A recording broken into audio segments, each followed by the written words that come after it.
भगवान आए हैं। अरे भक्तों की मैं क्या बताऊं, चर्चा छिड़ गई इसलिए ये बात कह रहा हूं। एक कथा आपने सुनी होगी, नरसिंह जी, नरसिंह भगत। तीन महात्मा हुए, एकनाथ जी, तुकाराम जी, नरसिंह जी। एकनाथ जी, ये तीनों गृहस्थ संत हुए। एकनाथ जी की पत्नी पूरी तरह अनुकूल, वे बड़े खुश होते थे, भगवान बड़ी कृपा की ऐसी पत्नी दी, सारे कार्य अच्छी तरह हो जाते हैं। और संत तुकाराम जी की पत्नी रखूबाई पूरी प्रतिकूल।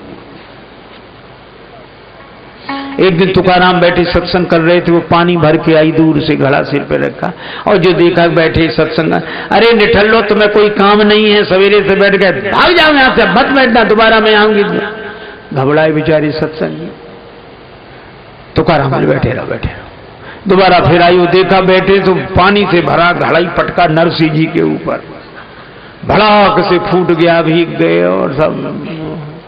नरसिंह जी हंसकर बोले, हमने सुना था जो गरजते हैं बरसते नहीं, पर हमारी पत्नी गरजती भी है बरसती भी है, पहले गरज गई अब आके बरस गई। खेत में बहुत से गन्ने हुए, बाजार बेचने गए तुकाराम जी, रास्ते में बाल गोपाल मिल गए, जय हो गोपाल जी, लो गन्ना खाओ, लो, सारे गन्ने बांटा, एक बचा। पत्नी ने समझा बिक गए, एक ही बचा, बिक गए, बिके नहीं, रास्ते में गोपाल जी मिल गए थे, सबको दे दिया, ये एक बचा। इस पत्नी ने वही गन्ना उठा के पीठ में मारा, दो टुकड़े हो गए। तो तुकाराम बोले, बड़ी समझदार हो, गन्ना एक, हम तुम दो, दो टुकड़े हो गए, एक तुम चूस लो, एक हम चूस लेंगे।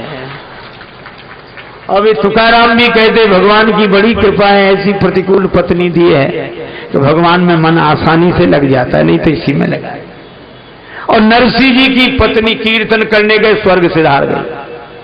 बोले ये भी अच्छा रहा, अनुकूल न प्रतिकूल, भगवान आपकी बड़ी कृपा है। भक्त तो हर क्षण में भगवान की कृपा देखता है। नरसिंह जी को घर वालों ने पहले ही निकाल दिया था, गांव से बाहर रहते थे। एक टीला था, वहीं अपनी झोपड़ी बना ली, एक ही काम, श्री कृष्ण गोविंद हरे मुरारे, हे नाथ नारायण वासुदेवा, राधा कृष्ण यही। अब ऐसे के पास रहे कौन, तो 16 सूरदास। आंख वाला कौन रहे, सूरदास।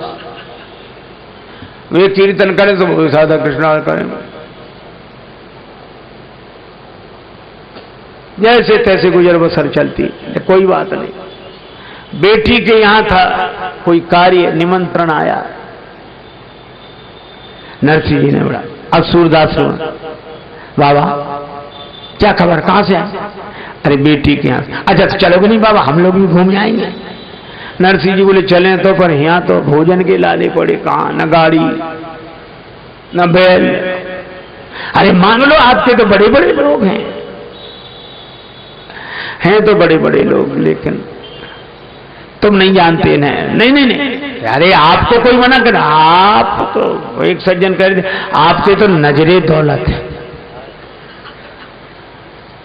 इतने बड़े बड़े लोग आपके, और आप कैसी बात करते हैं ना। नहीं नहीं ऐसी बात नहीं। एक सज्जन बोले आपके नजरे दौलत है, तो एक सज्जन थे वो कह बोले ठीक कह रहे हो, नजर में तो दौलत बहुत है, जेब में नहीं है नजर। अरे नहीं नहीं आप मांग के तो देखो। गए भैया हमें, अरे बड़े आप पधारे, आओ भैया। हाँ बोलो, हमें बेटी की, अरे बिल्कुल जरूर जाना चाहिए, निमंत्रण आया है बेटी जाओ, लेकिन जाएं कैसे, न बैल न गाड़ी, बैल मिल जाए और जो सुना बैल। अरे महाराज खेती बाड़ी का काम है हम लोगों को, तो लेकिन आपको मना कैसे करें, पुराने बैल हैं, बूढ़े काम चल जाए। दे भी रहे और मना भी नहीं कर रहे। और वे बूढ़े पुराने बैल ऐसे कि बैठ जाएं तो खड़े नहीं हो सकते, खड़े हो जाएं तो बैठ नहीं सकते, बिल्कुल जर्जर मरणासन। भक्तों ने सोचा कि कुछ दिन बाद तो भगवान के यहाँ जाने ही वाले हैं, उसके पहले भक्त ही के यहाँ चले जाएं, अच्छा है, ले जाइए महाराज। और नरसिंह जी बड़े पड़े थे, दिया तो कम से कम। इसी तरह टूटी फटी पुरानी गाड़ी मिली, जोत दी नरसिंह जी ने। भगवान जाने कैसे बने होंगे 16 साधु और 17वीं नरसिंह। उन 16 के तो आंख थी नहीं, नरसिंह जी ने और आंख बंद कर ली। अब गाड़ी चली। श्री कृष्ण गोविंद हरे मुरारे, हे नाथ नारायण वासुदेव। श्री कृष्ण गोविंद हरे मुरारे, हे नाथ नारायण वासुदेवा। श्री कृष्ण गोविंद हरे मुरारे, हे नाथ नारायण वासुदेवा। श्री कृष्ण गोविंद हरे मुरारे, हे नाथ नारायण वासुदेवा। श्री कृष्ण गोविंद हरे मुरारे, हे नाथ नारायण वासुदेवा। जय श्री कृष्ण गोविंद हरे मुरारे, हे नाथ नारायण वासुदेवा।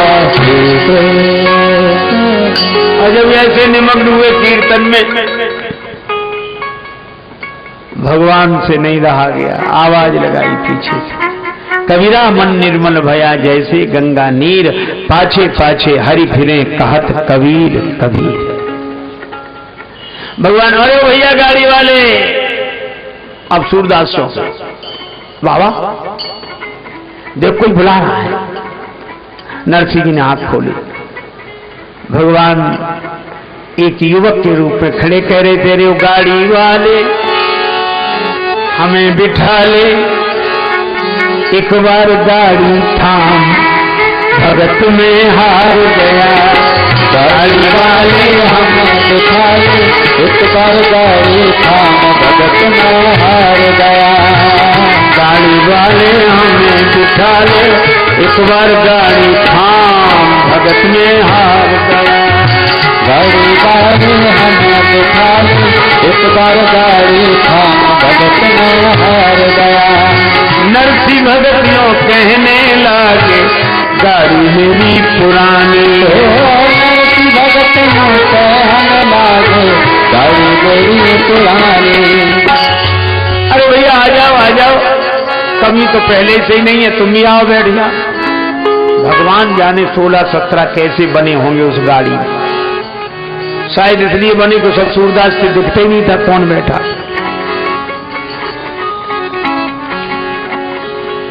नरसिंह जी ने कहा आओ तुम भी बैठ जाओ, लेकिन एक बात है। क्या बोले? जल्दी पहुंचने की मत कहना, मेरी पुरानी गाड़ी है। भगवान ने कहा चिंता मत कर, गाड़ी तेरी ठीक करूंगा, ये मैंने मन ठानी है। गाड़ी तेरी ठीक करूंगा, ये मैंने मन ठानी है।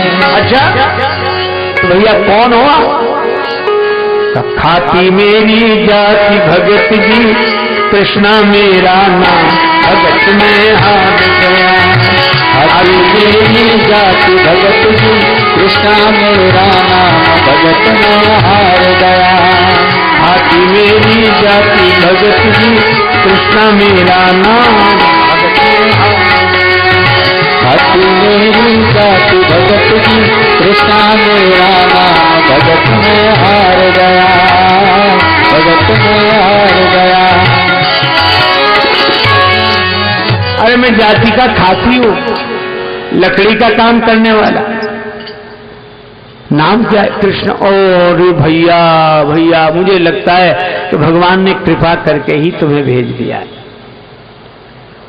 गाड़ी की तो भगवान बोले अभी रुको, गाड़ी लगे सुधारने, हरी हाथ में आ रही थी, और नरसिंह भगत की टूटी गाड़ी प्रभु ने तुरंत सुधारी थी।